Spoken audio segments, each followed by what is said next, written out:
सटाणा शहरातील पिंपळेश्वर भागातील राजमाता जिजाऊ नगरातील एका बंद घरात शॉर्ट सर्किट होऊन लागलेल्या आगीत घरातील फ्रीज, टीव्हीसह संसार उपयोगी वस्तू जळून खाक झाल्यात।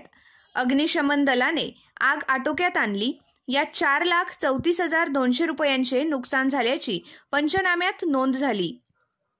शहरातील राजमाता जिजाऊ नगरमध्ये राहणारे राज्य परिवहन महामंडळातील वाहक अनिल विठ्ठल खैरनार हे नोकरीच्या कामासाठी गेले होते। घरातील इतर सदस्य दैनंदिन कामकाजासाठी कुलूप लावून बाहेर होते। या परिसरात सकाळपासून विद्युत पुरवठा बंद होता। तो अचानक सुरू झाल्याने खैरनार यांच्या राहत्या घरात शॉर्ट सर्किट झाले।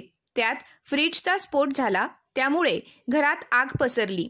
त्या आगीच्या भक्षस्थानी फ्रीजसह दूरदर्शन संच, घरातील संसार उपयोगी वस्तू, कपडे, शिलाई मशीन, शालेय साहित्य जळून खाक झाले।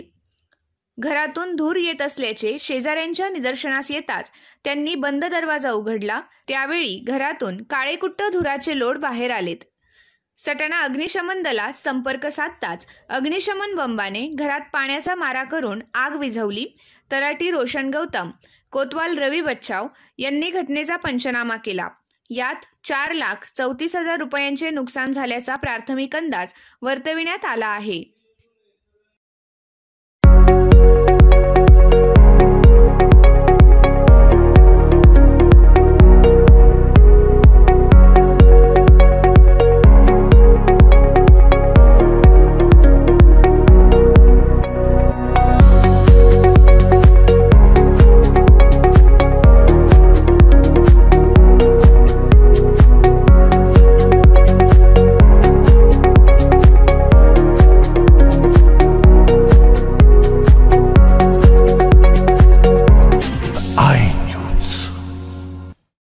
रोज काही ना काही महाग होत चाललंय। कुठेतरी स्वस्त आणि मोफत आहे का? आहे ना। 12 महिन्याच्या शॉपिंग वर 1 महिन्याचा किराणा मोफत। खरेदीसाठी अवश्य भेट द्या भिका गणपत सुपरमार्केट, शिवाजी रोड सटाणा आणि नामपूर रोड सटाणा।